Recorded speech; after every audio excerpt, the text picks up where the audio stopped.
Hey everybody, welcome to another episode of Miata News. I've got some really big news for you today. This just broke last night and it looks like it's in full swing this morning.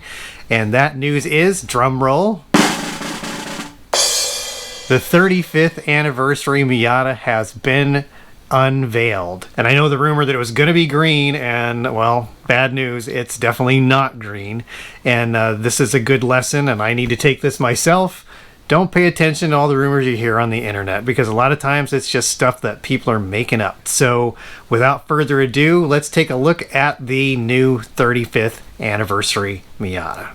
So the color they chose for this model is called Artisan Red. If you're familiar with the CX-90, this is a color that came out on the CX-90 last year. I think it looks darker in real life than it does in these pictures. Also, they say it comes with a cream colored top and cream colored interior, 35th anniversary logo on the seats, 35th anniversary badging on the floor mats.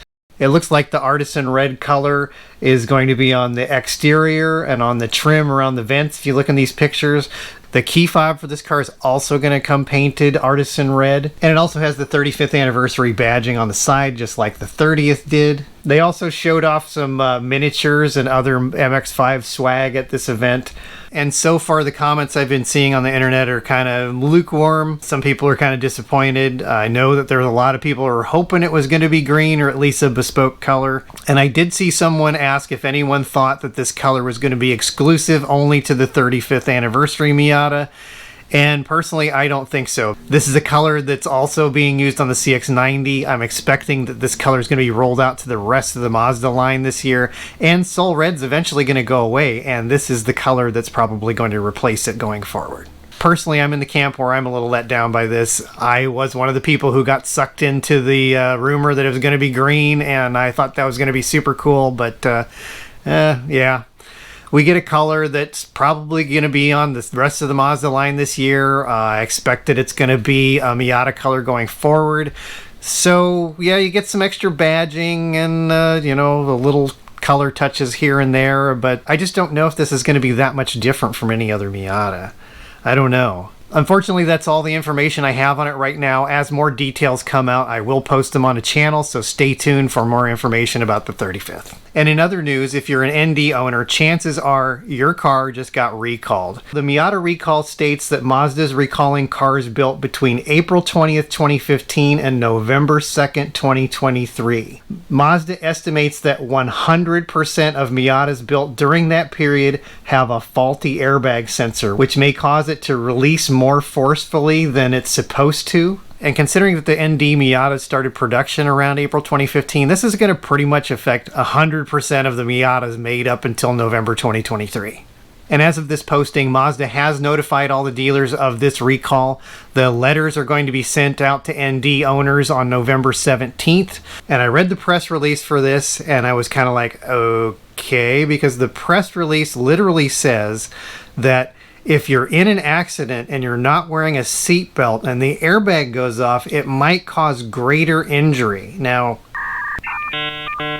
if you're not wearing a seatbelt in a Miata and you're in an accident fast enough to trigger the airbags, I'd say you're probably already going to be pretty injured. So it just seems a little weird to me. But anyway, take your Miata to the dealer, have the recall done on it. It's free, can't really hurt anything.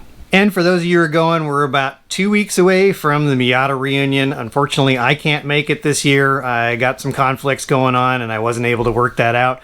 But I am looking forward to seeing content from the event, so we'll watch out for that. But in the meantime, coming up on Miata channel, I've got a whole bunch of videos. One came from last year's Miata reunion where I drove the 130 miles of curves road, and I'm finally like this close to finishing that video. It's taken me almost a year to put this together, and it's been an insane amount of editing. I did 3 cameras with commentary, trying to get everything all synced up, and one of the cameras is the 360 one, so I'm trying to get all the angles right. And Yeah, it should be an interesting video, I hope. We'll see how it goes over. Usually my drive videos just kind of go, but this is a little bit different drive, so we'll see. So I got that coming up.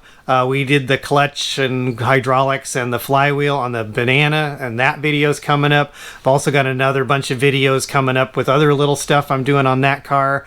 And I've got some leftovers from earlier in the year that I just hadn't had time to do. Got a whole bunch of videos coming up. I'm trying to get them cranked out as quickly as I can, but things have been really insane lately. And yeah. Life is getting in the way, and I'm doing what I can to get all this stuff out.